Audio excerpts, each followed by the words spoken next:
It began on an ordinary September day in 2013. I can still recall the sharp scent of dust and decay as my mother and I sifted through the chaos in my grandfather's attic. Our task was simple: clear out his belongings, deciding what to keep and what to toss. But fate had something else in store. Hidden in the darkest corner, buried beneath a fortress of yellowed newspapers, we found it, a dusty, unmarked cardboard box. At first glance, it seemed unremarkable. Faded photographs, brittle handwritten reports, and a weathered ledger. Another relic from my grandfather's years as a detective, or so I assumed. Then I found the last page. I still remember the chill that surged through me when I saw it. My name, scribbled in shaky handwriting, dated 1991, 5 years before I was born. I didn't say a word. My mother continued sorting through the piles, humming softly to herself, oblivious to the ground shifting beneath my reality.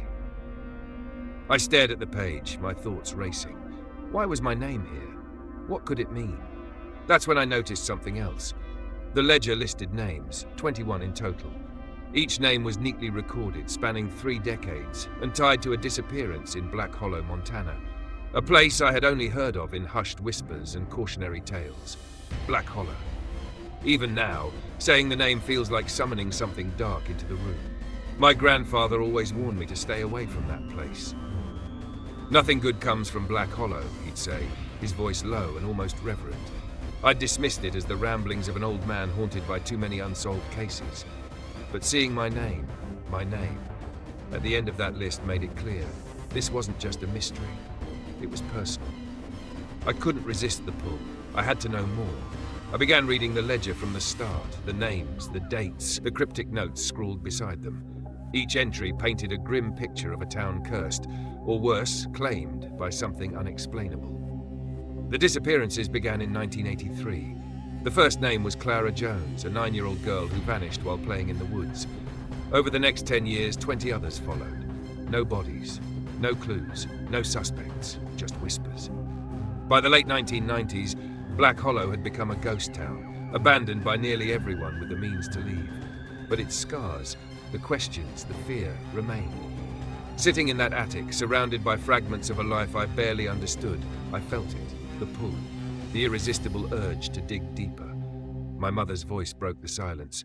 "Find anything interesting?" she asked, smiling as she brushed cobwebs from her sleeves. "Nothing," I lied, slipping the ledger into my bag. That night, sleep eluded me. The names, the dates, the warnings, they haunted me. My grandfather's voice echoed in my mind, clearer than it had been in years. Stay away from Black Hollow. But I couldn't. I needed to know what happened, why those people disappeared, why my name was on that list. And most unsettling of all, why it felt like whatever had happened in Black Hollow wasn't over. Looking back, I see it now. That ledger was a trap. A thread leading me into a mystery that refused to stay buried. Black Hollow wasn't a forgotten chapter of history. It was alive, waiting, and I had just walked straight into its web. Her name was Clara Jones, 9 years old, bright-eyed, full of energy that seemed impossible to contain, the kind of child who could light up a room simply by walking in. I've seen her photograph, a school portrait taken just weeks before she vanished. She's smiling wide, her front teeth slightly crooked, her dark hair tied up in messy pigtails. She looked happy, carefree. But that was before the woods took her. It was September 18, 1983, a Sunday. Clara had spent the morning in church with her family, fidgeting on the pew beside her mother, sketching on the back of a church bulletin. Her drawings, even at 9, were remarkable. She loved creating fantastical worlds, castles, dragons, forests. Her mother, Helen, still has some of her sketches, though I imagine they're hard to look at now. That afternoon, Clara begged her parents to let her play outside. It was warm for mid-September, the kind of day where the sunlight filters through the trees in golden streams. Her parents agreed, telling her to stay close to the house. But Clara didn't. She was last seen by her neighbor, Mrs. Whitman, around 3:45 p.m. Clara was at the edge of the woods, crouched over a patch of dirt with a stick in her hand, drawing spirals in the soil. Mrs. Whitman called out to her, but Clara just smiled and waved, then disappeared into the trees. When she didn't return for dinner, her parents started to worry. By nightfall, they were frantic. The whole town joined the search that night. Neighbors, church members, even Sheriff William Grady, who'd only been in Black Hollow for a year at the time. Flashlights swept through the dense woods. Voices called out her name, but all they found was Clara's notebook lying open under an old oak tree. The last drawing she'd made was unsettling. A shadowy figure, towering and featureless, with two glowing eyes that seemed to follow you no matter how you looked at the page. The community clung to hope in those first few days. People brought food to the Jones family, held prayer vigils, and combed the woods every morning, looking for any sign of her. But as the hours turned into days, that hope began to erode. Some searchers reported hearing strange things in the woods. Whispers, faint but persistent, as though the trees themselves were speaking. Others claimed they saw fleeting shadows darting between the trunks just beyond the reach of their flashlights. One man, a logger named Ed Mullins, swore he heard Clara's voice calling for help. He followed it deeper into the forest until he found himself at a dead end. A circle of trees with symbols carved into their bark. Spirals, eyes, strange patterns he couldn't explain. Ed never joined the search again after that. The town was never the same after Clara vanished. She was the first, and in many ways, the beginning of the end for Black Hollow. I've thought about her often since finding that ledger. How a lively little girl with dreams of being an artist could simply disappear, leaving behind nothing but a notebook and a drawing that still makes my skin crawl. Sometimes I wonder if she saw it, the thing she drew. If it stood there, watching her, as she sketched its glowing eyes, or if it was already too late. I wasn't alive in 1984, but if you talk to anyone who lived in Black Hollow back then, they'll tell you everything changed when Michael Carter disappeared. It was August 11th, a Saturday night, right before the new moon. Michael was the kind of guy everyone liked. He had this easy charm about him, a quick smile and grease-stained hands from hours spent under the hood of someone's car. He wasn't just the town mechanic. He was the guy you called when your engine died on a snowy night or when you needed help fixing a leaky faucet. Dependable, loyal, good. That evening, he told his best friend, Gary Turner, that he needed some time to clear his head. Michael had been working long hours at the shop, saving up to propose to his girlfriend, Sarah. Fishing at Black Hollow Creek was his way of unwinding, a ritual he'd done 100 times before. Gary remembers the last words Michael said to him, "I'll be back before you even miss me." But he didn't come back. The next morning, when Michael didn't show up to open the shop, Gary went looking for him. He found Michael's truck parked in its usual spot near the creek, the keys still in the ignition. His fishing rod was propped against a rock, the line cast into the water. It was like he'd just vanished. Gary swears he felt something watching him that day. He couldn't shake the feeling, like eyes were boring into the back of his neck. And then, as he turned to leave, he saw it, a shadow, impossibly fast, darting between the trees. By the time he got back to town, word had spread. Search parties were organized, just like they'd been for Clara Jones the year before. But this time, something was different. The air felt heavier, thicker, as if the woods themselves were holding their breath. As the sun set that night, the searchers grew uneasy. People whispered about the way the shadows seemed darker, deeper, and how the wind carried strange sounds, low murmurs, almost like voices.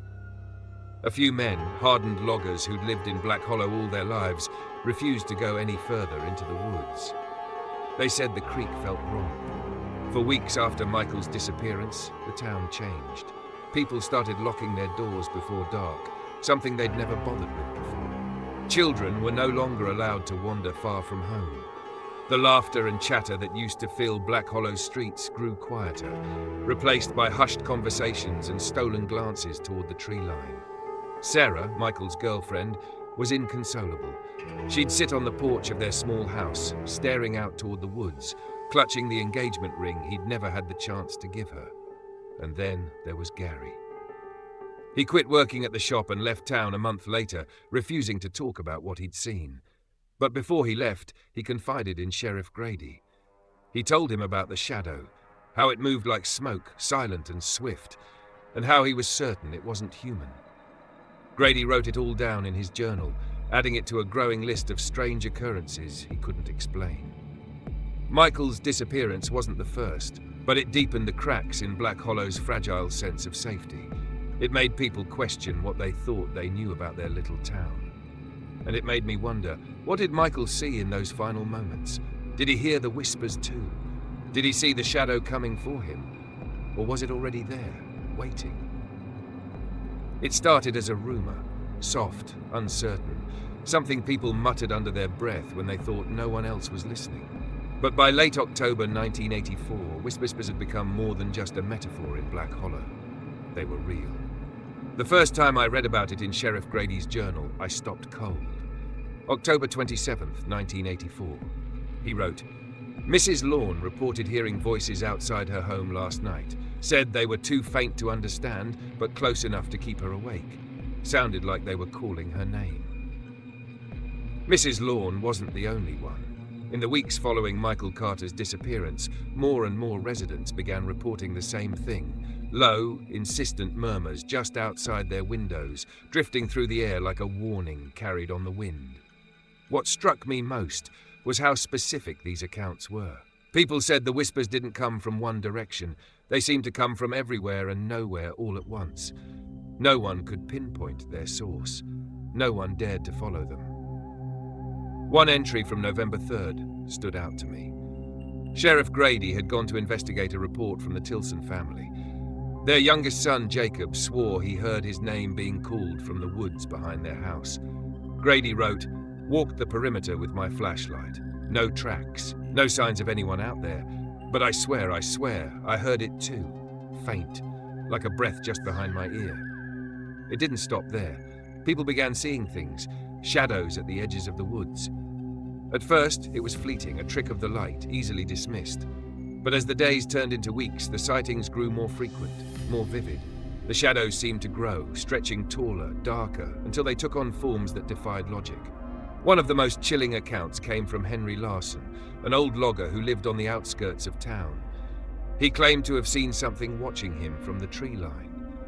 He described it as a figure made of darkness, with no eyes, no face, just standing there like it was waiting. Henry wasn't a man prone to flights of fancy. When he spoke, people listened. And what he said sent a shiver through the entire town. By mid-November, even Grady was struggling to keep his composure. His journal entries became erratic, the handwriting more jagged. He began documenting everything, every whisper, every shadow, every moment that felt wrong. November 10th, 1984. Spotted another symbol carved into a tree near Black Hollow Creek. Spiral, like before. No idea who's making them. No tracks, no tools left behind, just the marks. I'm beginning to think they aren't warnings. They're invitations. The way he wrote about it, you could tell it was getting to him. The whispers, the shadows, they weren't just phenomena to be investigated. They were seeping into his thoughts, his dreams. His entries grew darker, more desperate. November 15th, 1984. I can't sleep. The shadows are getting closer. I see them in my peripheral vision now, even in daylight. It feels like they're watching. He tried to warn people, but by then, most of Black Hollow had already made up their minds. The whispers and shadows weren't coincidences. They weren't tricks of the mind or harmless superstitions. They were something else. What that something was, no one could say. But people started to avoid the woods entirely. Businesses near the edge of town closed early. Parents wouldn't let their children play outside after sunset. It was as if the entire town had collectively agreed. Whatever was out there in Black Hollow wasn't meant to be disturbed, and yet Sheriff Grady couldn't let it go. He kept walking the woods, flashlight in hand, determined to find answers. In his last entry from that year, he wrote, November 30th, 1984. I don't know how to explain this. I stood at the edge of the woods tonight, and for the first time the whispers stopped. The shadows didn't move. It was silent, completely silent. And that was worse, because I knew, deep down, they were waiting for something, or someone. Reading those words now, I can't help but feel the weight of his obsession, the way it consumed him, the way it pushed him deeper into a mystery that had no end, and the way it left a warning that no one, not even me, could fully understand. Sheriff William Grady never considered himself a superstitious man. He prided himself on logic, facts, and the kind of hard-earned instincts that only come from years of law enforcement. But by December of 1984, his journal painted a very different picture. A man unraveling under the weight of something he couldn't explain. I'll never forget the first time I opened his journal. The leather cover was cracked, worn from years of being carried, the pages inside stained with ink and sweat. It wasn't just a collection of notes, it was a confession. The first entry that caught my attention was dated December 3rd, 1984. Found another carving today, spiral, same as before. But this one felt different. The edges weren't smooth like the others. They were jagged, rushed, like whoever or whatever did this was in a hurry or afraid.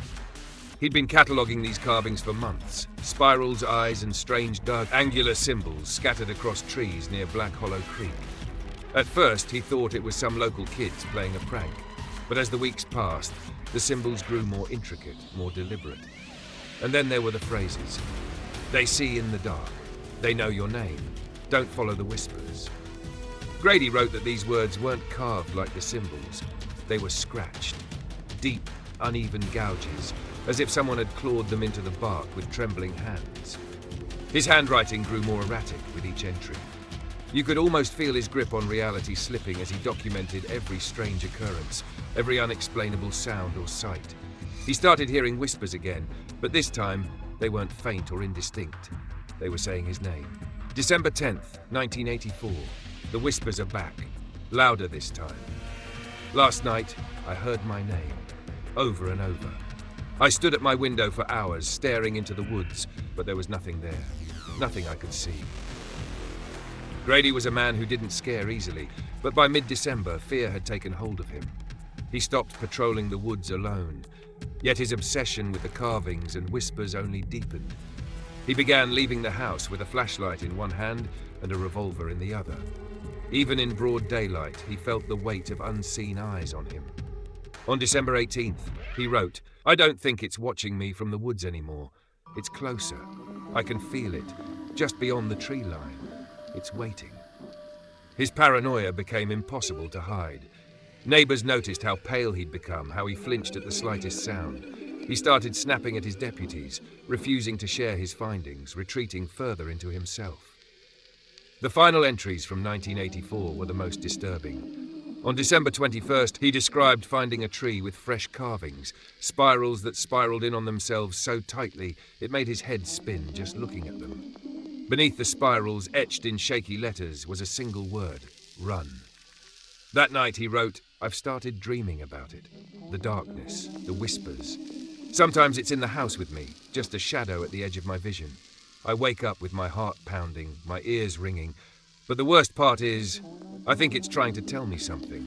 Or maybe it's laughing."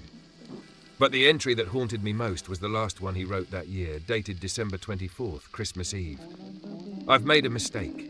I should have left when I had the chance. It's not just the woods. It's everywhere now. It sees me. I can't escape. If you're reading this, don't come looking for answers. Black Hollow has already decided." Sheriff Grady's journal wasn't just a record of events. It was a descent into madness.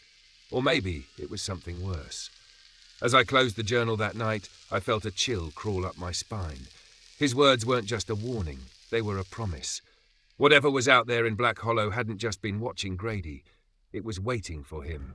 And now, I couldn't shake the feeling that it was waiting for me too. By the spring of 1985, Black Hollow was no longer the town it had been. Fear didn't just hang in the air, it seeped into every conversation, every shadow, every empty storefront on Main Street. Families started packing up and leaving, and you couldn't blame them. It wasn't just the whispers or the shadows anymore. It was the feeling that something was deeply, irreversibly wrong. Mrs. Wilkes, who'd owned the diner for 22 years, closed her doors in April. She told anyone who'd listen that the woods weren't safe anymore, not even in daylight. She claimed she'd seen her reflection in the kitchen window one evening, but the face staring back wasn't her own. The Thompson family was next. They were gone by May, leaving behind a note pinned to their front door. "We stayed too long. Don't make the same mistake." By the time summer rolled around, the town felt hollowed out. Businesses shuttered one by one. The once busy streets now eerily quiet. Those who stayed, either too stubborn or too scared to leave, kept to themselves, locking their doors by sunset and refusing to talk about what they'd seen or heard. But Henry Larson wasn't like the others. Henry had lived on the edge of Black Hollow for as long as anyone could remember, in a creaky old house that leaned too far to one side. He was the kind of man you'd expect to be a recluse, grizzled, hunched over, his voice like gravel. But in those months, Henry became the one person everyone was secretly afraid of. It wasn't because of how he looked or acted, it was because of what he knew. I found the first mention of him in Grady's journal, an entry from June 15th, 1985. Henry Larson came into the station today, said he needed to talk, said we'd all been ignoring the truth, kept rambling about the Watchers. Didn't make much sense, but there was something in his eyes, like he'd seen something he wasn't supposed to. Henry wasn't known for making small talk, so when he started telling stories, people listened. He spoke of a time long before the disappearances, before the whispers and shadows, when Black Hollow had a different kind of darkness. The Watchers, he called them. A group of settlers who arrived in the early 1900s, drawn to the woods by something they claimed was sacred, or cursed, depending on who you believed. Henry said they weren't just a cult, they were something worse. They fed it, he told Grady, his voice trembling. That's how they kept it at bay. Sacrifices, blood, fear. They gave it just enough to keep it from taking everything. Grady dismissed it as the ramblings of an old man. But Henry wasn't finished. It's hungry again, he warned, and there's no one left to stop it. The rumors spread like wildfire after that. People started whispering about the Watchers, about how the carvings in the trees weren't warnings. They were marks left by the cult, signs of their rituals. Grady didn't believe it. Not at first. But his journal from that summer tells a different story. June 20th, 1985. Went to Larson's property, found carvings on trees around the perimeter. Same spirals, same symbols. He said they were old, but they looked fresh to me. He swore he hadn't touched them in decades. I don't know what to believe anymore. It wasn't long before Henry's warnings turned into something darker. He stopped going into town, stopped answering his door. By August, he was nothing more than a voice behind a locked window, shouting at anyone who came near. You can't stop it! You can't stop what's already here! And maybe he was right. By the end of 1985, the town was fractured beyond repair. Entire streets were abandoned, the houses left to rot under the weight of whatever was lurking in the woods. Those who stayed lived like ghosts, their lives consumed by a fear they couldn't name, a fear they couldn't escape. And through it all, Henry Larson's voice echoed in my mind, long after I'd read Grady's account. It's not coming. It's already here. It was March 14th, 1986, when Margaret Hayes disappeared, and to this day, her name feels heavier than the others. Maybe it's because of the way she vanished, or maybe it's because of the silence she left behind. Margaret was 15, young, bright, full of that restless energy that comes from growing up in a small town you're desperate to escape. She lived on Birch Lane, a quiet street on the outskirts of Black Hollow, where houses sat farther apart, separated by wide fields and the creeping edge of the woods.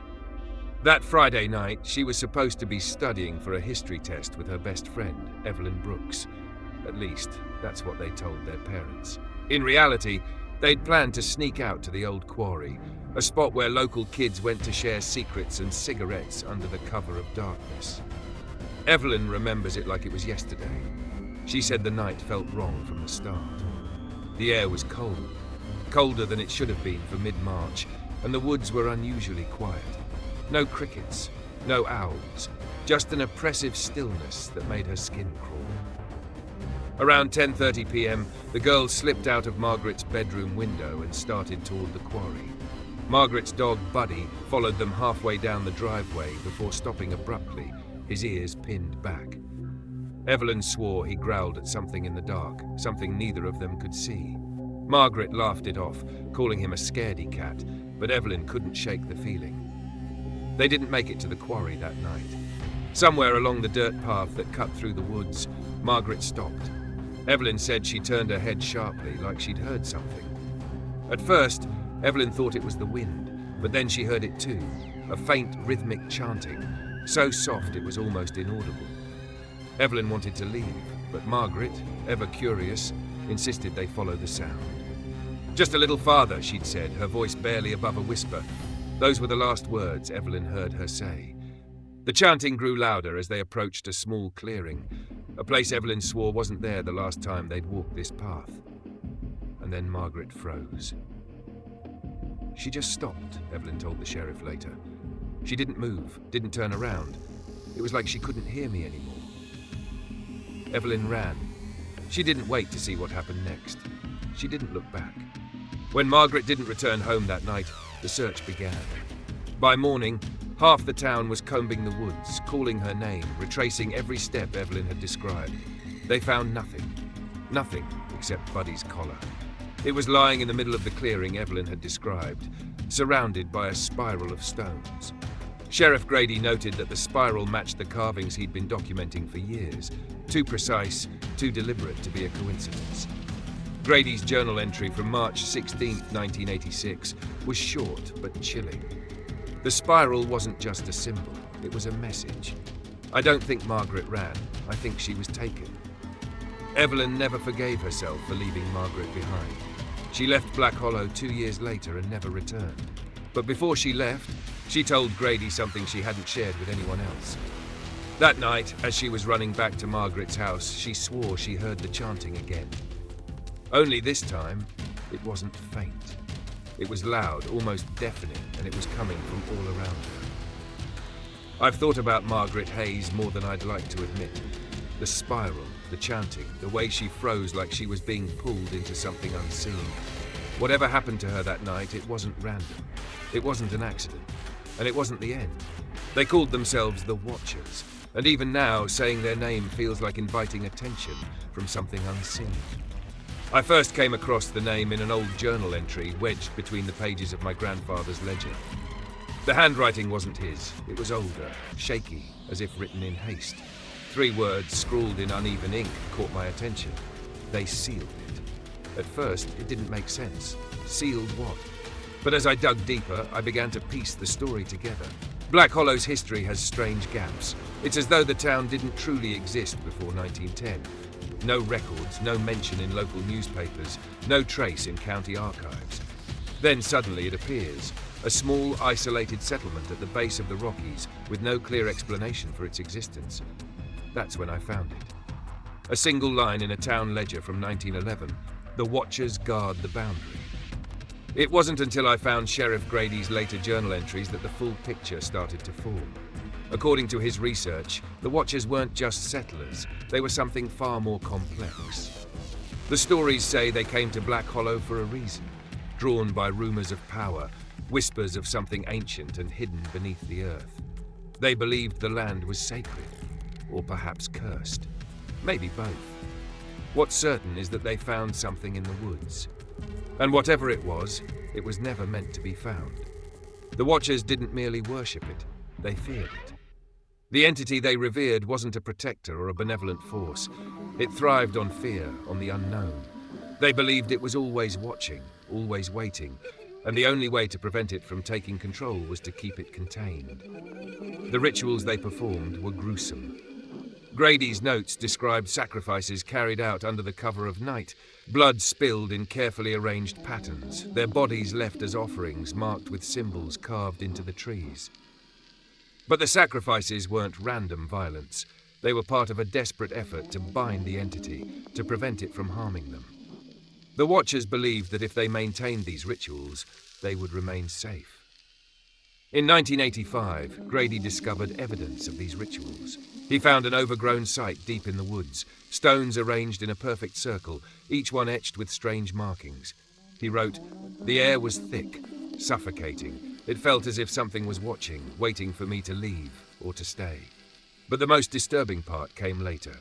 The Watchers didn't simply disappear, they vanished. By the 1920s, their presence in Black Hollow had all but faded. No records, no graves, nothing. It was as though they'd been erased from history. And yet, the symbols remained. The spirals, the eyes, the markings that seemed to appear every time something went wrong in Black Hollow. Grady believed that the Watchers hadn't disappeared. They had been consumed by the very thing they tried to control.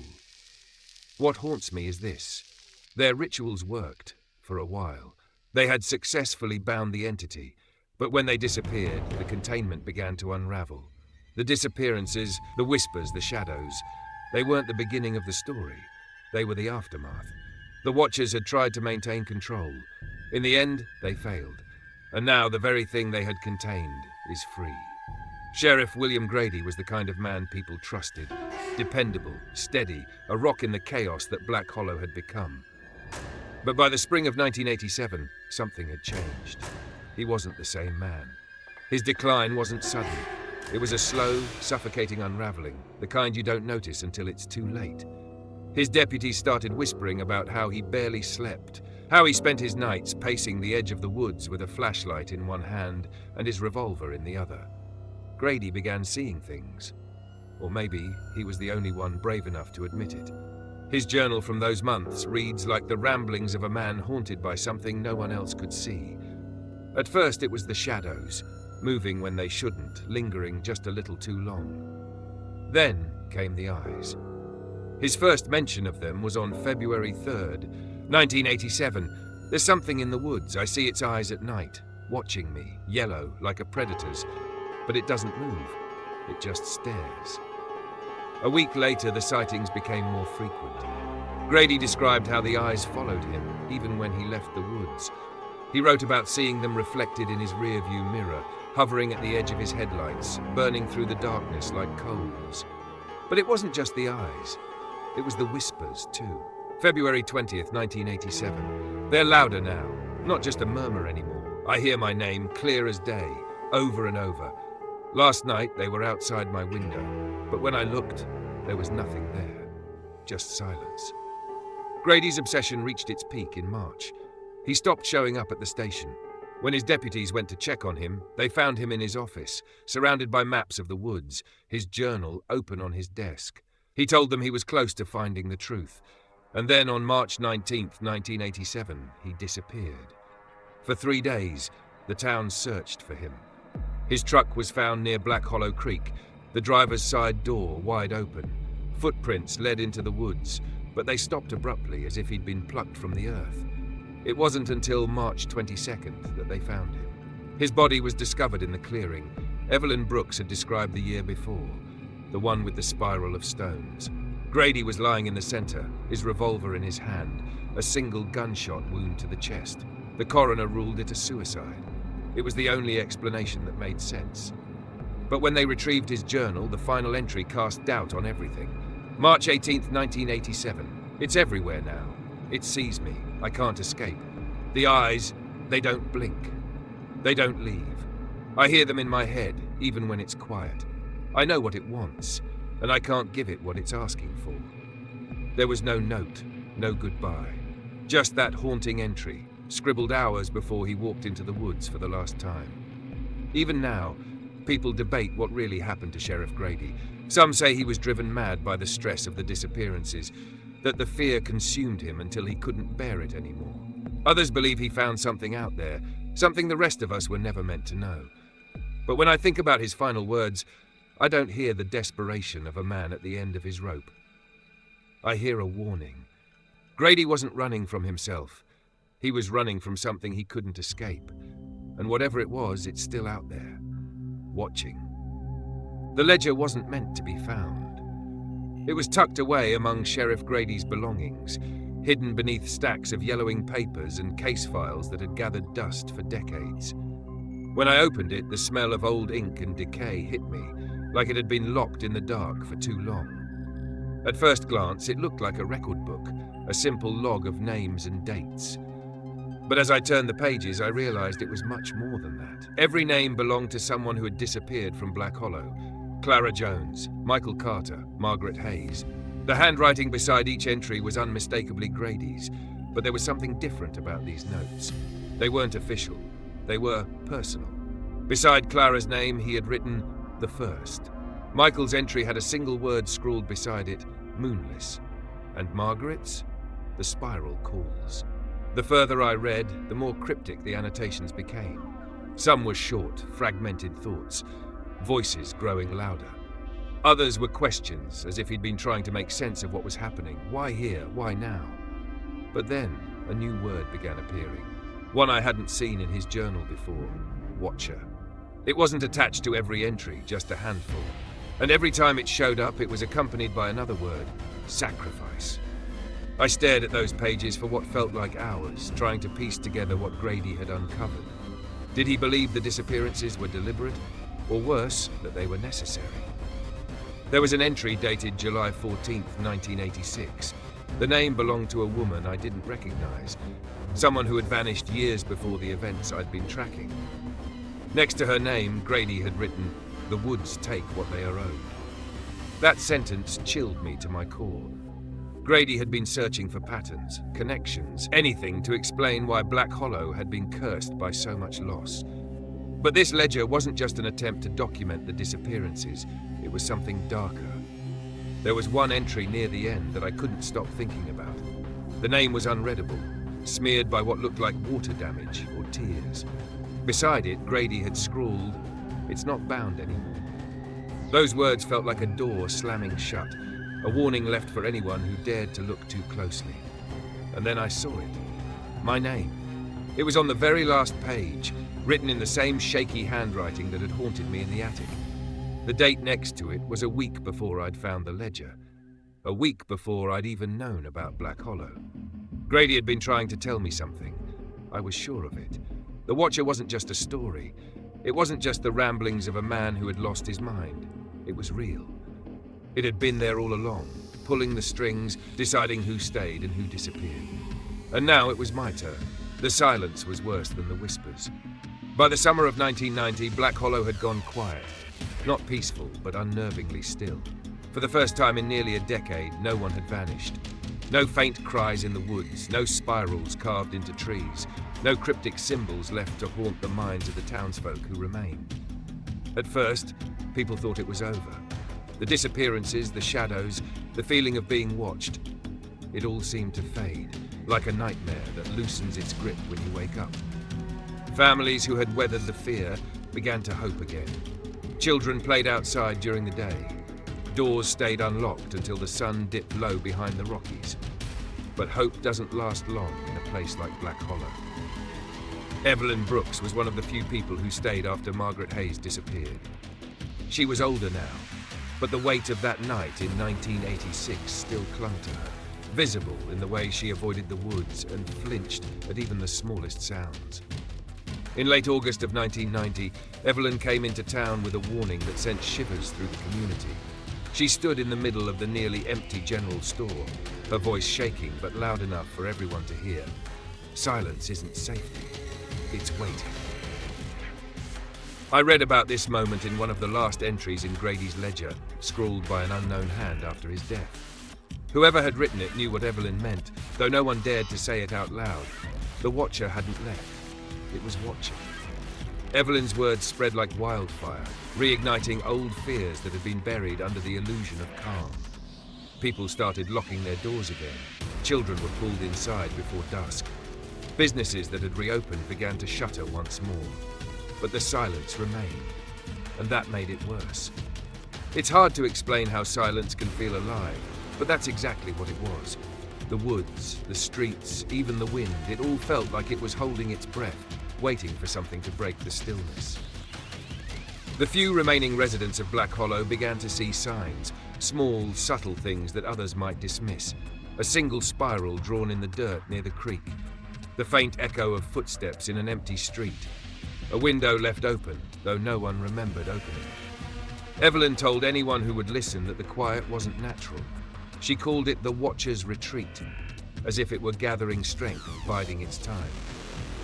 "Don't trust the stillness," she said one evening outside the church. "That's when it gets the loudest." Most people wrote her off as paranoid, but a few began to wonder if she was right. There was something suffocating about the calm, as if the silence itself was pressing down on them, daring someone to make a sound. And then, just as suddenly as it had begun, the quiet ended. It was September 1st, 1990, when Evelyn was found on her porch, staring out at the woods. She was alive, but she wasn't the same. Her hands were trembling, and her eyes, wide and glassy, seemed to look through anyone who tried to talk to her. The only thing she said that day was a whisper, "It's back." She never explained what she meant, and by the following week, Evelyn was gone. No one saw her leave, and no one found a note. Her house sat empty, the front door left ajar, as if she'd stepped out for a moment and never returned. The silence came back after that, but it was sharper now, more purposeful. It wasn't the absence of sound, it was a warning. The Watcher wasn't finished, and Black Hollow was just waiting for the next name to be written in the ledger. I was never supposed to open that box. Growing up, my grandfather's attic was off limits. It wasn't just the locked door or the creaking stairs, it was the way he'd look at me whenever I asked about it. His sharp blue eyes, usually warm and full of stories, would narrow ever so slightly. "There's nothing up there for you," he'd say, his voice quiet but firm. I'd like to tell you I obeyed him without question, but that would be a lie. The attic always felt like a dare I was too afraid to take, a place that lived larger in my imagination because it was forbidden. I remember the first time I stepped foot inside. I couldn't have been older than 8. The door had been left unlocked by accident, and curiosity got the better of me.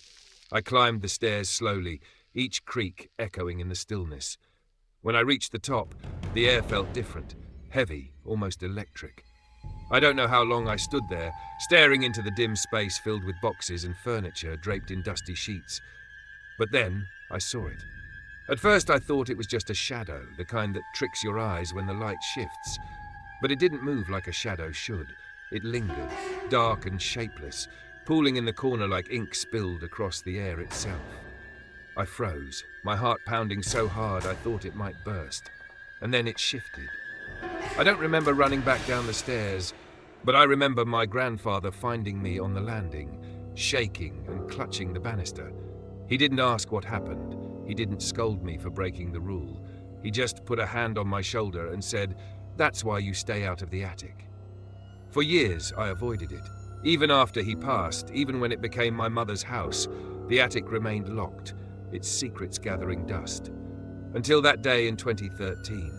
I told myself it was just another chore, clearing out old things, making room for new ones. But the moment I stepped into the attic again, I felt it.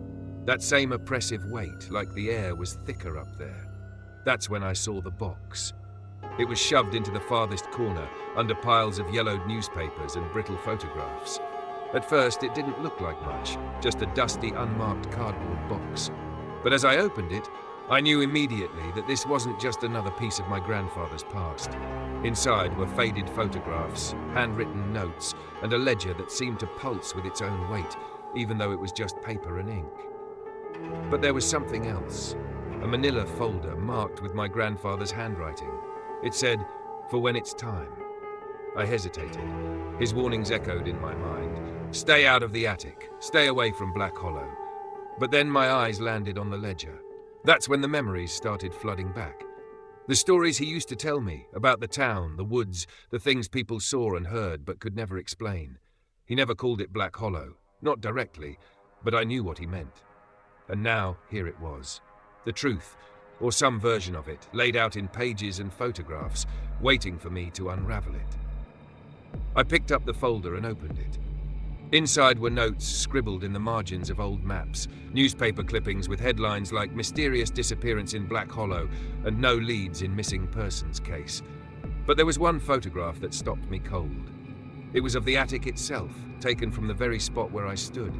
In the corner of the frame, there was a shadow. Not just any shadow. The shadow, it wasn't my grandfather's paranoia. It wasn't just a trick of memory. It was real. And suddenly his warnings didn't feel like protection. They felt like prophecy. The first thing I noticed about Black Hollow was the silence. Not the kind of quiet that feels peaceful, but the kind that presses against your chest, making it hard to breathe. It was July 7, 2013, the day I finally gave in to the pull of the ledger. The date had been circled in my grandfather's notes. Why, I didn't know. But as I crossed into the town limits, it became clear that this place wasn't waiting to welcome me. Black Hollow looked like it had been forgotten by time. The main road was cracked and overgrown, weeds pushing through jagged breaks in the asphalt. Buildings that had once been homes and businesses sagged under their own weight, their windows shattered or boarded up. The air smelled of mildew and decay, like the whole town was rotting from the inside out. I parked my car near what used to be the general store, its faded sign swinging in the wind. For a moment, I just sat there, gripping the steering wheel, trying to shake the sense that I shouldn't be here. But the ledger was on the passenger seat, its edges worn and fragile, as if it had waited decades for someone to hold it again. I stepped out of the car and the silence deepened. No birds, no insects, not even the rustle of leaves. Just the sound of my own footsteps on the cracked pavement. The further I walked, the worse it got. I passed houses with doors left ajar, as though their occupants had fled in a hurry. One still had a child's bike lying on its side in the yard, its frame rusted, the handlebars bent. And then I saw the first spiral. It was carved into the bark of a dead tree at the edge of the road, the lines deep and precise. There was something unsettling about it, something deliberate. My grandfather's warnings echoed in my mind, but I couldn't stop myself. I reached out and ran my fingers over the grooves, half expecting the tree to pulse under my touch. It didn't, but the air around me felt colder. I kept walking, my eyes scanning the empty buildings, the overgrown yards, the shadows that seemed to shift at the edges of my vision. I told myself it was just my imagination, that the stories in the ledger had planted seeds of fear in my mind. But then I found the first carcass. It was a deer, its body arranged in a perfect spiral on the ground, its head twisted unnaturally to one side. There was no blood, no sign of how it had died, just that spiral, unmistakable and deliberate. I stepped back, my heart racing, and that's when I saw it, a shadow darting between the trees at the edge of the road. It was fast, too fast to follow, but I was certain of what I'd seen. It wasn't an animal, it wasn't human, it was something else. The tension in the air grew thicker with every step I took. By the time I reached the old church at the center of town, I felt like I was being watched. The door was slightly ajar, the wood warped and splintered. I hesitated, then pushed it open. The inside was just as decayed as the rest of Black Hollow. Pews overturned, the altar crumbling, sunlight filtering through cracks in the walls. But what caught my attention was the floor. Another spiral. This one was massive, spanning nearly the entire nave, drawn in what looked like ash or soot. At the center of the spiral was a single object, a rusted locket. I didn't want to touch it, but something in me couldn't resist. I knelt down, my hands shaking, and picked it up. The metal was warm, almost hot, as if it had been lying in the sun. When I opened it, there was no photograph inside. Just 2 words etched into the metal, "It's here." I dropped the locket and stumbled back, my mind racing. The spiral, the shadows, the locket, it wasn't just coincidence. Black Hollow wasn't just decaying, it was alive, and it had been waiting for me. Evelyn Brooks didn't look like someone who carried the weight of a haunted town on her shoulders. When I first saw her, sitting on the porch of a dilapidated house at the edge of Black Hollow, she seemed frail, almost too small for the rocking chair she occupied. But her eyes, those sharp, restless eyes, told a different story. "Thought someone might come," she said before I'd even introduced myself. Her voice was thin but steady, as if she'd been rehearsing this moment for years. I sat on the porch steps, clutching the ledger in my hands, unsure where to start. But Evelyn didn't wait for me to ask. She just started talking, her words spilling out like a confession. "I was 16 when it first started," she said, her gaze fixed on the tree line beyond the house. "The whispers, the shadows, all of it. Everyone thought it was just stories, you know? Something the old folks made up to keep us out of the woods. But then Clara Jones disappeared, and everything changed." She described the whispers as if they were living things, faint at first, like the rustle of leaves, but always there, always just out of reach. "It wasn't the words that scared me," she said. "It was the way they felt, like they knew me, like they were wrapping around my mind, trying to pull me in." She paused, her hands trembling slightly as they rested on the armrests of the chair. "You know about Margaret, don't you?" I nodded and she continued, her voice dropping to a whisper. "That night when she disappeared, I heard the chanting. I've told that story 1,000 times, but no one ever asks about what happened after. "What happened?" I asked, leaning closer despite the chill crawling up my spine. "I saw them," she said. "Not clearly, not all at once. Just glimpses, shadows moving between the trees. But they weren't people. Not anymore." She took a shaky breath, her eyes still locked on the woods. "The Watchers. That's what my grandmother called them. Said they'd been here long before the town. Long before us. Feeding on fear, binding something worse to the land so it wouldn't take everything." I asked her what she meant by binding, and she shook her head, a bitter smile tugging at her lips. "You've seen the spirals, haven't you?" I nodded again. "They're not just symbols," she said. "They're locks, wards, but they don't last forever." I thought of the ledger. I'd the disappearances, the sacrifices. "The Watchers did this to protect the town?" I asked, though the words felt wrong even as I said them. Evelyn let out a dry laugh. "Protect? No. They did it to protect themselves. They fed it just enough to keep it satisfied. But they were cowards. The moment they realized it wanted more, they disappeared, left the rest of us to deal with the mess they made." She looked at me then, her eyes sharper than before. "You're here because it wants you to be. You know that, don't you?" I didn't know how to answer. Evelyn leaned forward, her voice low and urgent. "Listen to me. The woods don't forgive, and they never forget. It remembers the ones who defy it, and it always takes what it's owed." Her words hung in the air, heavy and suffocating. I stood to leave, but before I could step off the porch, she grabbed my arm. Her grip was stronger than I expected, her fingers cold as ice. "Don't think you can outsmart it," she warned. "Don't think you're special. The woods have been watching you since the moment you arrived. You can't fight it. You can only hope it doesn't choose you." I left without another word, her voice echoing in my mind long after I was gone. The woods don't forgive, and they never forget. The cabin wasn't supposed to be there. I'd spent hours combing through the woods, following the spirals carved into trees and the faint trails left behind by time.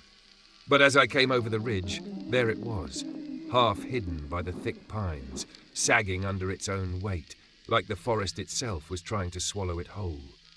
The air around me changed the moment I saw it. Heavier, colder, like the woods had been holding their breath.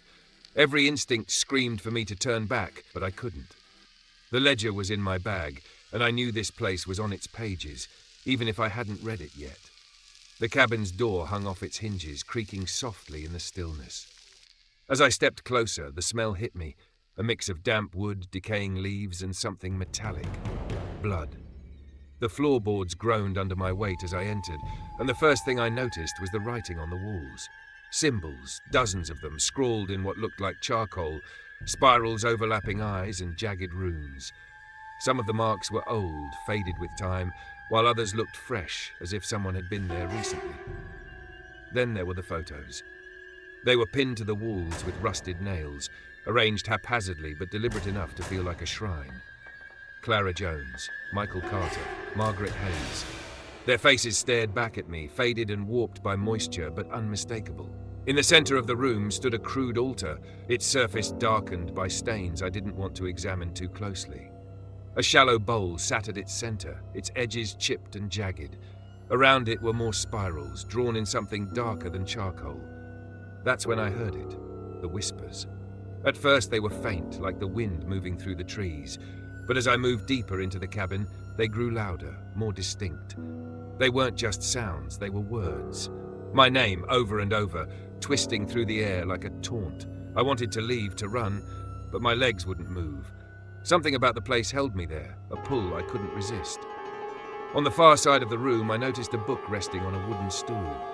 Its cover was cracked leather, the edges warped and curling. I picked it up with trembling hands, the whispers growing louder with every second. Inside were pages filled with scrawled notes and drawings. Spirals, eyes. A figure cloaked in darkness, its outline jagged and uneven, with glowing eyes that burned through the page. And then a single sentence, written over and over in shaky handwriting. It sees you. The air grew colder, the whispers more insistent, as if the cabin itself was alive, pressing in on me. My chest tightened, my breath coming in short gasps. I dropped the book and stumbled toward the door, the walls seeming to close in around me. Just as I reached the threshold, I turned back, one last glance at the altar, the photos, the symbols that seemed to pulse with life. And then I saw it. A shadow in the corner of the room, too dark, too solid to be part of the decay. It didn't move, but I felt its presence, heavy and suffocating. Its eyes glowed faintly, pinpoints of light that cut through the dimness like blades. I didn't wait to see what it would do. I ran, crashing through the underbrush, the whispers chasing me into the night. When I finally stopped, my chest burning and my legs trembling, I realized I still had the book clutched in my hand. The cabin was real. The shadows were real, and whatever was in those woods had been watching me the entire time. The trees knew my name. At first I thought I was imagining it. The wind carries strange sounds in the woods, especially when you're already on edge. But this wasn't the wind. This was deliberate, unmistakable. A voice weaving through the branches, faint but certain. It was late evening, July 8th, 2013. The sun had dipped low, casting long, twisting shadows that clawed at the ground. I was retracing my steps from the cabin, trying to convince myself that what I'd seen wasn't real. But the forest wouldn't let me go. That's when I heard it. Soft at first, like someone breathing my name from far away. It stopped me cold, every muscle in my body locking in place. I told myself it was nothing, just the creak of the trees, the rustle of leaves. But then it came again, louder this time. Come closer, it seemed to say. I should have run. Any sane person would have turned back, put as much distance as possible between themselves and that voice. But instead, I moved forward, drawn by a force I couldn't explain. The whispers grew louder, more insistent, guiding me deeper into the woods. Each step felt heavier than the last, the air around me thick and stifling. The trees seemed to shift, their branches reaching toward me like skeletal fingers. Then I saw it, a glint of metal in the dirt, half buried beneath a tangle of roots. I knelt down, my hands trembling, and brushed away the dirt to reveal a locket. It was small, rusted, the kind of thing that might have been forgotten decades ago. But when I picked it up, the world seemed to tilt. It was warm. Not the kind of warmth you'd expect from metal left in the sun, but something unnatural, almost alive. It pulsed faintly in my hand as if it had its own heartbeat. I turned it over, wiping away the grime with my thumb. There, engraved on the back, were 2 letters. CJ. Clara Jones. I felt the air leave my lungs, my mind racing. It didn't make sense. She'd disappeared 30 years ago. How could this be here, now in my hand? The whispers surged, surrounding me, each voice overlapping the next until they became a cacophony. My name, over and over, mixed with words I couldn't understand. I stumbled back, clutching the locket, my pulse hammering in my ears. And then I saw the trees. They weren't just trees anymore.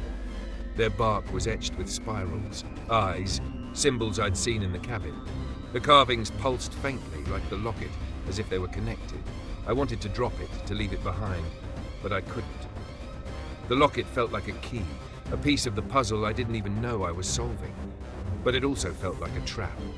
The whispers didn't stop, even as I forced myself to turn away and head back toward the car. They followed me, clinging to the air around me, growing fainter with each step, but never truly disappearing. By the time I reached the edge of the woods, the locket had cooled, its strange warmth fading into nothing. But I could still feel its weight in my pocket, heavy and insistent. I didn't know what it meant, or why it had been waiting for me. But one thing was clear. Clara Jones hadn't been forgotten, and neither had I. The symbols weren't warnings, they were chains. I didn't understand it at first.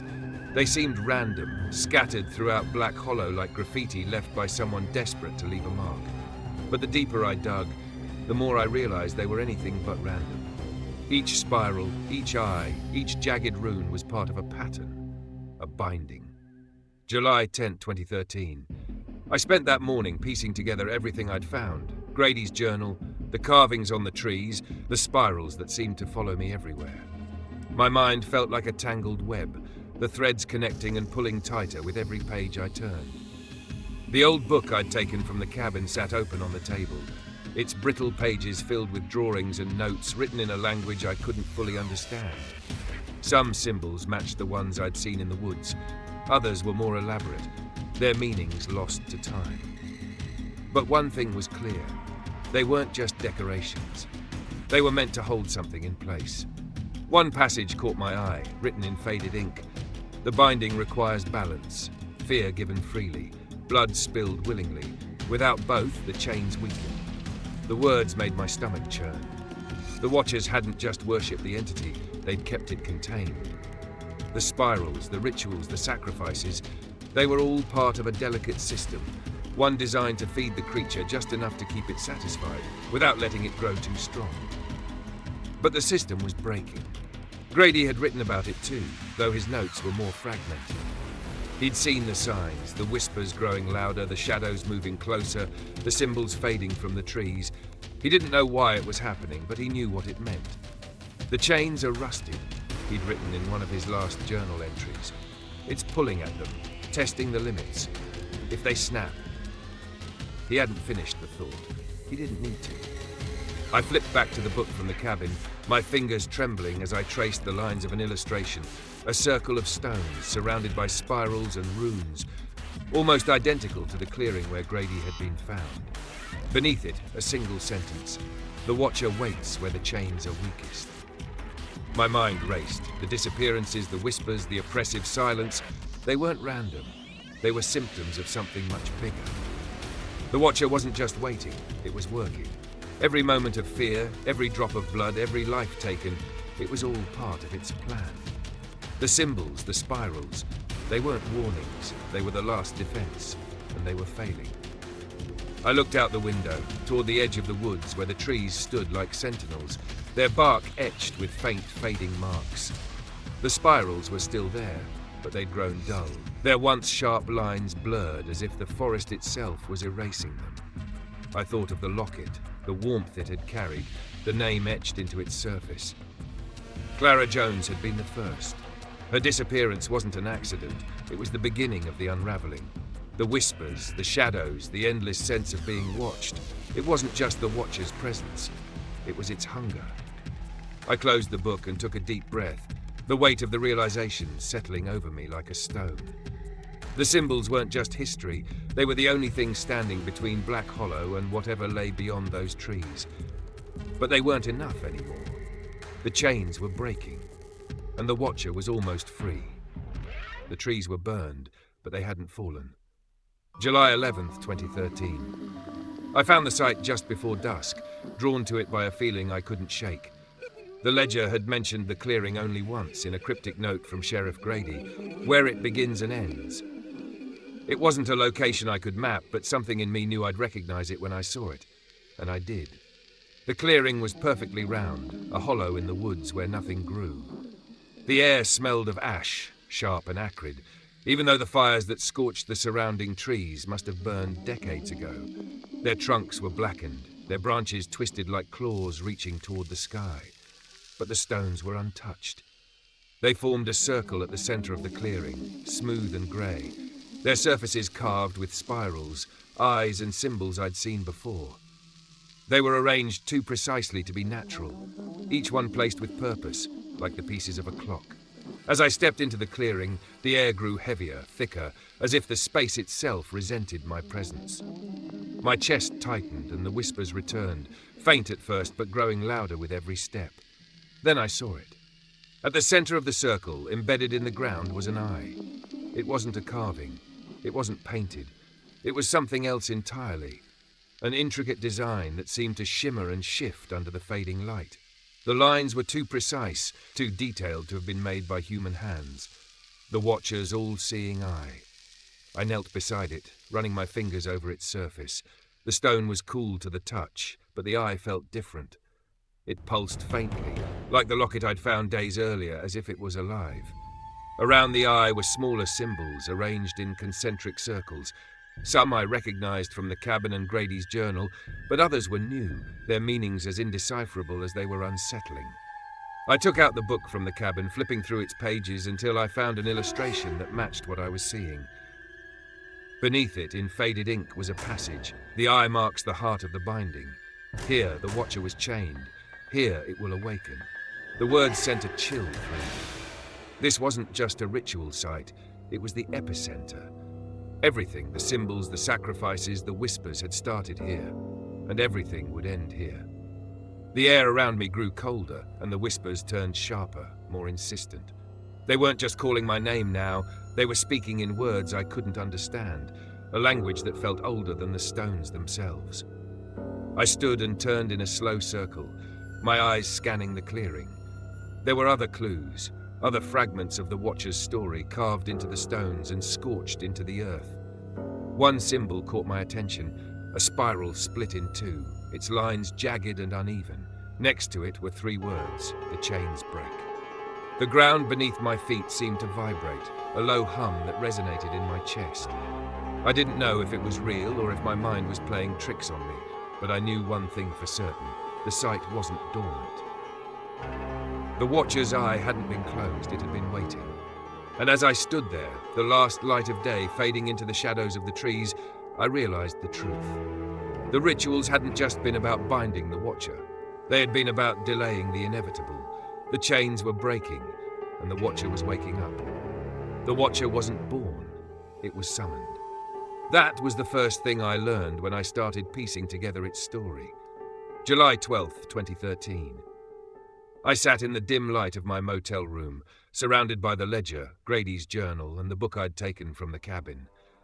Each fragment of information was like a shard of broken glass, sharp and incomplete, but together they formed a picture that made my blood run cold. The Watcher had no beginning, no origin that anyone could trace. It wasn't something that could be explained by time or nature. It was ancient, older than the woods, older than the town, older than anything humans were meant to understand. The ledger hinted at its presence long before Black Hollow even existed. Local legends spoke of a shadow that moved through the land, a presence that thrived on fear and chaos. It had no shape, no face, but it could see everything. And then the Watchers came. I found their story buried in Grady's later entries, scrawled in his desperate handwriting. They didn't come here by accident. They came because they knew. They came to control it, to bend it to their will, but they didn't know what they were dealing with. The Watchers weren't just settlers. They were a cult, drawn to the woods by whispers and promises of power. They believed the Watcher could be tamed, that its hunger could be directed, harnessed for their benefit. They were wrong. The book from the cabin revealed the truth. The spirals, the symbols, the rituals, they weren't meant to destroy the Watcher. They were a desperate attempt to contain it. The cult fed it fear, blood, and life, believing they could appease it with offerings, keep it satisfied without letting it grow too strong. But the Watcher wasn't a god, and it wasn't a tool. It was hunger. Insatiable, relentless, endless hunger. Grady's journal described the aftermath of their failure. The Watchers disappeared. One by one they vanished, swallowed by the very thing they thought they controlled. Their rituals were enough to bind it, to weaken it, but they couldn't stop it. They couldn't kill it. They could only slow it down. For decades, the spirals held. The blood and fear they'd spilled created a fragile balance, a binding that kept the Watcher tethered to the clearing. But time eroded their work, and as the symbols faded, the Watcher grew stronger. The disappearances weren't random. They were the cracks in the dam. The Watcher didn't need bodies, it needed fear. The kind of fear that crawls under your skin, lodges itself in your chest and refuses to let go. The kind of fear that makes you look over your shoulder even when you know you're alone. The locket, the ledger, the spirals, they weren't clues. They were breadcrumbs, left behind by people who had faced the Watcher and lost. And now it was untethered. The whispers weren't just sounds, they were its voice, reaching into the minds of anyone who wandered too close. The shadows weren't just tricks of the light, they were its form, shifting and formless, growing stronger with every step closer to freedom. I closed the book and stared at the spirals drawn on the motel's notepad in front of me. They were just ink on paper, but they felt like something more. Like a map, a warning, and a curse all at once. The Watcher wasn't coming for me. It was already here, and it wouldn't stop until it had consumed everything. My grandfather always told me to leave the past alone. It was something he said often, always in that same measured tone, as if he was passing on some great wisdom. The past doesn't need digging up, he'd say, his eyes distant, his voice heavy. At the time, I thought it was just the musings of an old man who'd seen too much. I was wrong. July 13th, 2013. I found the letter folded neatly inside the ledger, tucked between pages filled with names and dates. The envelope was brittle, yellowed with age, and sealed with wax that had cracked over time. My hands shook as I opened it, the weight of what I was about to read settling over me like a shroud. The handwriting was unmistakable, my grandfather's, careful and deliberate, but with a nervous energy that I'd never seen before. The letter wasn't long, but every word hit like a hammer. If you're reading this, it means the chains are breaking. I've spent my life trying to keep you away from this, trying to protect you from the truth. But the truth has a way of finding you, no matter how far you run. The first line alone was enough to send my heart racing, but what followed was worse. Our family wasn't just caught in this. Our family started this. Decades ago, before I was born, your great-grandfather was one of them. He was one of the Watchers. I read the words over and over, trying to make sense of them. My great-grandfather, a member of the cult that had summoned the Watcher. It didn't seem possible. But the letter went on, and with every sentence, the pieces of the puzzle started to fall into place. The Watchers believed they could control it, that their rituals would keep it contained. They were fools. When the spirals began to fade, when the whispers grew louder, they turned to our family for help. Your great-grandfather thought he could fix their mistakes, strengthen the binding, but he only made it worse. The words blurred on the page as I thought about the symbols, the spirals, the ritual site. My family hadn't just been victims of this, they'd been part of it. They'd helped create the chains that were now breaking. The letter continued. He didn't realize what he was doing. None of them did. Every sacrifice, every offering, it only made the Watcher stronger. It feeds on fear, yes, but it also feeds on intention. The more they tried to control it, the more it slipped through their grasp. I could almost hear my grandfather's voice as I read his words, the weight of guilt in every line. I've spent my life trying to undo what they did, trying to repair the binding, keep it in place. But the woods remember. They remember him, and they remember me. The next part of the letter felt like a punch to the gut. It will remember you too. I dropped the letter, my breathing shallow, my mind spinning. The ledger, the spirals, the symbols, they weren't just a warning. They were a legacy, one I hadn't chosen, but one I couldn't escape. I picked the letter back up, reading the final lines through the blur of my thoughts. The Watcher knows our blood. It's always known. That's why it hasn't stopped. That's why it won't stop. I'm sorry I couldn't protect you from this, but you need to understand, this isn't just about Black Hollow anymore. It's about us. Beneath his signature was one last sentence, written in a shakier hand. If you can't bind it, you have to run, but even then it will find you. The letter slipped from my hands, landing on the table beside the ledger. My chest felt tight, my pulse pounding in my ears. My grandfather hadn't just left me with warnings, he'd left me with a choice. Bind it, or run. And deep down, I already knew there was no running from this. The Watcher wasn't just a shadow in the woods. It was part of my family. I didn't see it at first. July 14th, 2013. The woods were darker than I remembered. The kind of darkness that eats away at the edges of your vision.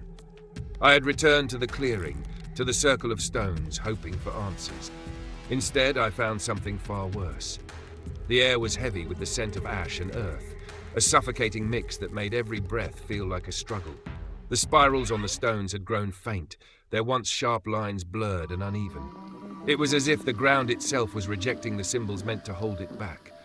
I stood in the center, my flashlight trembling in my hand. The eye at my feet seemed to pulse faintly, its edges glinting like polished obsidian. It felt alive, watching me, waiting for something I couldn't name. And then the whispers began. At first, they came from the tree line, soft, indistinct, like voices carried on the wind. But they didn't stay there. They moved closer, circling me, weaving through the trees until they were everywhere. My name, over and over. I spun around, the flashlight's beams slicing through the shadows, but there was nothing there, just the blackened trees and the suffocating dark. And then it stepped into the clearing. The Watcher wasn't like the shadows I'd seen before. It wasn't fleeting or indistinct. It was solid, its form shifting and rippling, as if it was made of smoke and stone. It stood taller than a man, its outline jagged and uneven, as if it had been torn from the fabric of the night itself. But it was the eyes that stopped me cold. Two pinpoints of light, burning like embers, fixed on me with an intensity that made my chest tighten. They didn't blink. They didn't waver. They just stared, piercing through me, as if seeing every thought, every fear I'd ever tried to hide.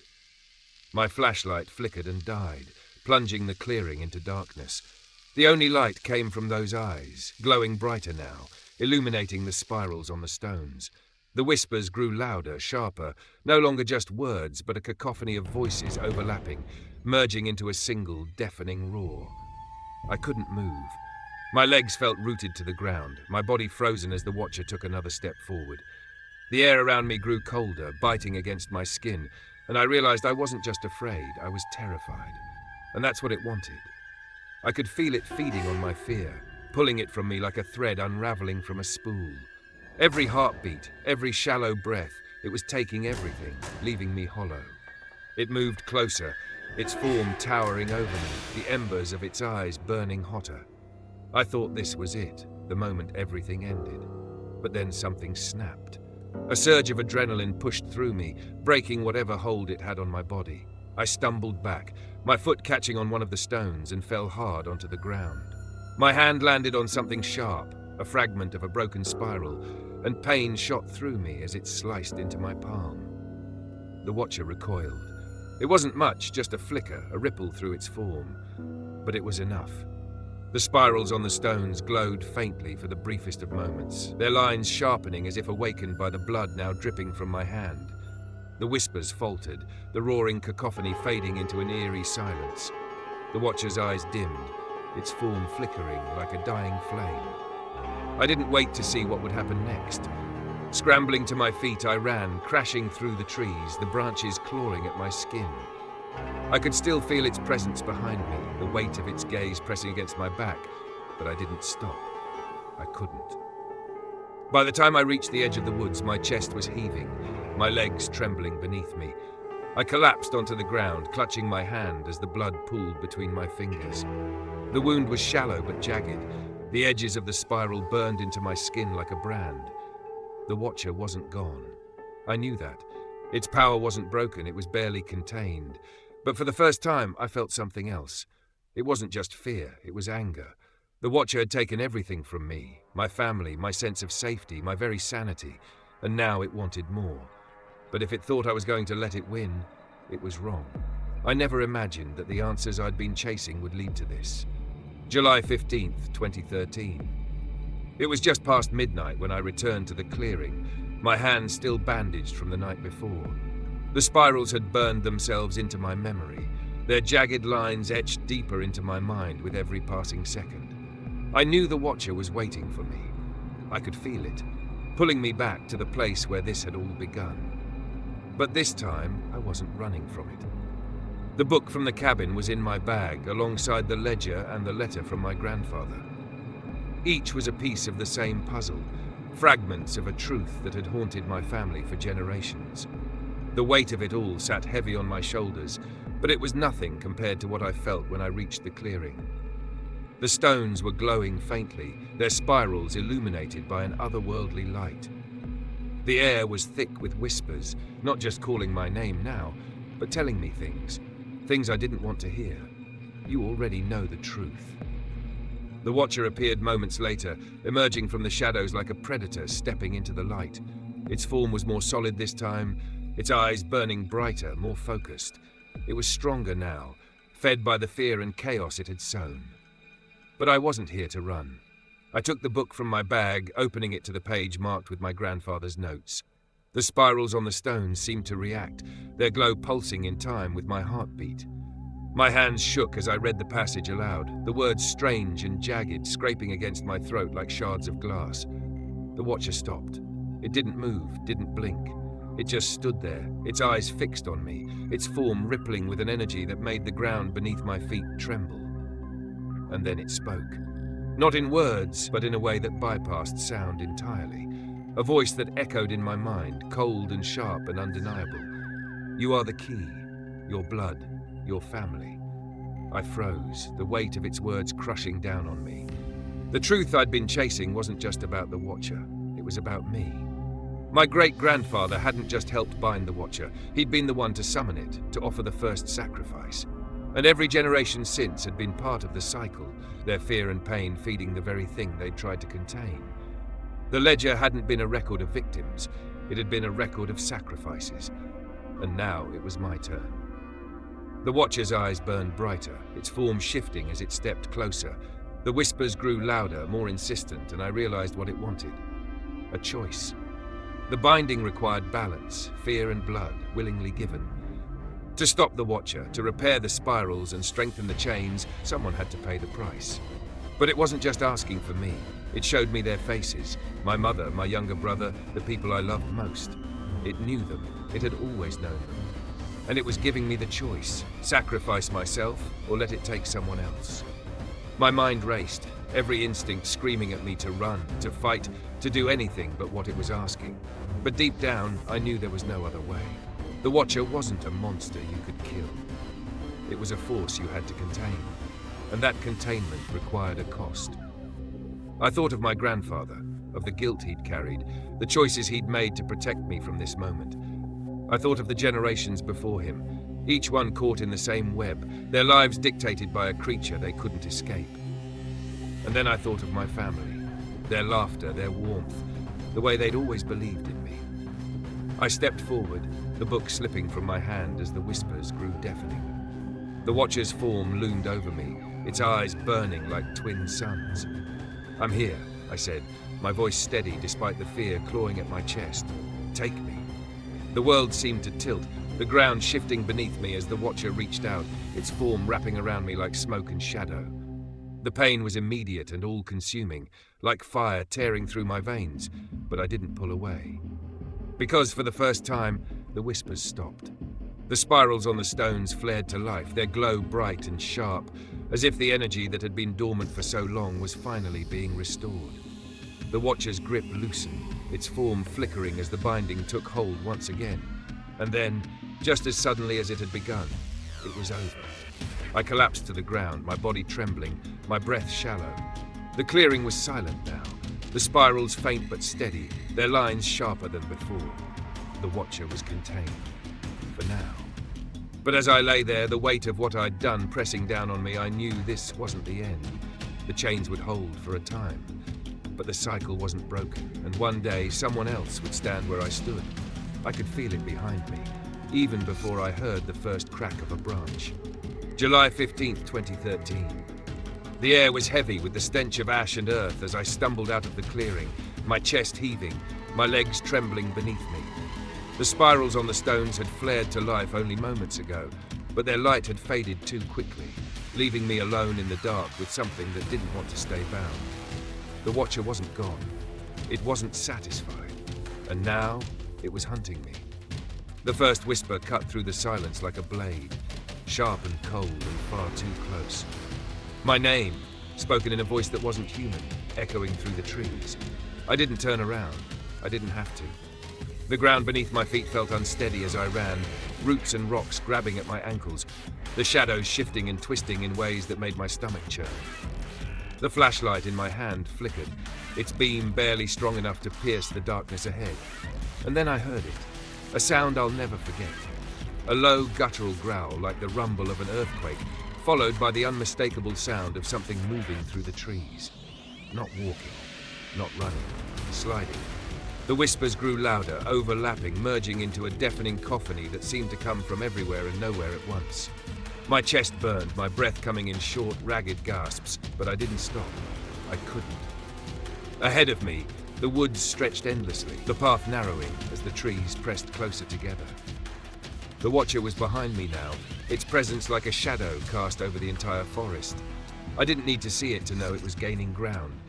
Every step felt heavier, every breath harder to take. The branches above twisted together, blocking out the moonlight, leaving me to navigate by the faint, flickering beam of my flashlight. And then the ground gave way. I didn't see the drop until it was too late. My foot caught on the edge, and suddenly I was falling, the world spinning as I tumbled down a steep embankment. Rocks tore at my skin, branches whipped against my arms, but I barely felt the pain. When I hit the bottom, the air was knocked from my lungs, and for a moment, I couldn't move. My flashlight lay a few feet away, its beam flickering weakly, casting jagged shadows across the forest floor. The whispers stopped. The silence was worse. I pushed myself up. my body screaming in protest, and reached for the flashlight. My fingers had just closed around it when I felt it, a chill that cut through the air like a knife, making every hair on my body stand on end. The Watcher was here. I turned slowly, the flashlight shaking in my hand, its weak beam illuminating the trees just enough to see the edges of its form. It was taller now, its outline sharper, more defined. The spirals etched into its shadowy surface seemed to pulse with their own light, a terrible mirror of the ones I'd seen on the stones. Its eyes burned brighter than ever, twin embers that seemed to pierce straight through me. For a moment, we just stared at each other, the weight of its gaze pressing down on me like a physical force. I thought about my grandfather, about the letter, about the choices that had led me here. And then it moved. I ran. The forest closed in around me as I pushed forward, my lungs burning, my legs barely able to keep up. The whispers returned, louder now, more insistent, wrapping around me like chains. You can't escape. The words weren't just in the air, they were in my head, carving themselves into my thoughts. My vision blurred, my heartbeat pounding in my ears, but I kept going. The path ahead opened up suddenly, the trees parting to reveal a small, shallow creek. I didn't hesitate. I plunged into the water, the cold shocking my system, and scrambled to the other side. When I looked back, the Watcher stood at the edge of the creek, its form rippling like smoke. It didn't follow. The spirals on its surface pulsed once, twice, and then it began to retreat, fading back into the shadows of the forest. I didn't wait to see where it went. I ran until my legs gave out, collapsing onto the damp earth as the first rays of dawn broke through the trees. My body ached, my mind reeled, and the only sound was the ragged rhythm of my breathing. The Watcher was still out there, waiting, watching, and somehow I knew this wasn't over. The nightmares started the moment I got home. July 16, 2013. I stepped through my front door just after sunset, exhausted, scraped and bruised, but grateful to be alive. For a fleeting moment, I believed it was over. I thought I'd escaped. I was wrong. That first night, sleep didn't come easily.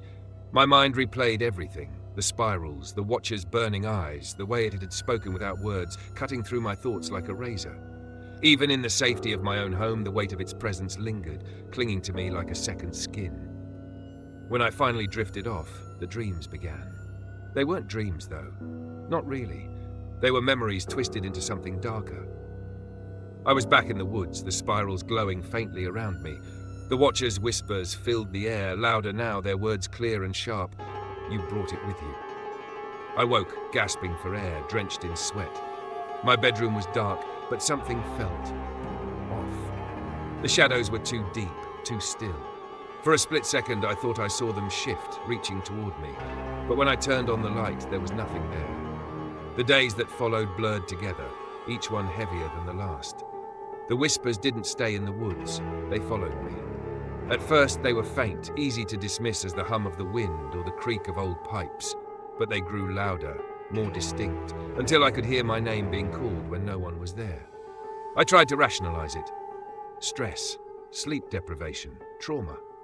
But the evidence mounted, and my excuses began to falter. Objects in my house started moving. Small things at first, a book left open on the wrong page, a chair slightly out of place. Then the locket appeared. It was sitting on my kitchen table one morning, its rusted chain coiled neatly as if it had been placed there intentionally. I hadn't brought it home. I knew I hadn't. When I touched it, the metal was warm again, pulsing faintly like it had in the woods. The shadows grew bolder after that. I would catch them in the corners of my vision, shifting and twisting in ways that defied explanation. They seemed to stretch across the walls at night, their edges sharp and jagged, mimicking the form of something I refused to name. And then there were the lights. They began flickering on and off, at first just in the evenings, but soon at all hours.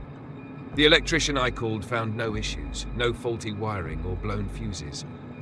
Everything's in perfect working order, he said, his brow furrowed as he packed up his tools. But I knew better. The Watcher hadn't stayed behind. It had come with me. By the end of July, I was barely sleeping, barely eating. Every shadow, every whisper, every flicker of light felt like a warning, a reminder that I hadn't escaped. I started seeing things in the mirror, not my reflection, but something behind me, dark and shapeless, always just out of focus. It didn't move, didn't make a sound, but its presence was undeniable. My paranoia grew with each passing day. I avoided the woods, avoided the places where the Watcher's influence had been strongest, but it didn't matter. It was everywhere now. Even in the daylight, I felt its gaze. The final straw came on August 2nd, 2013. I woke in the middle of the night to find the spirals drawn on my bedroom walls, etched in a substance I couldn't identify. They glowed faintly, just like they had in the clearing. I scrubbed them away, my hands shaking, but they reappeared the next night, and the next. I began to wonder if I was losing my mind, if the Watcher had broken something inside me that couldn't be fixed. But deep down, I knew the truth. It wasn't just me. It was real. The Watcher hadn't finished with me, and it was only a matter of time before it showed itself again. I thought I had escaped the worst of it.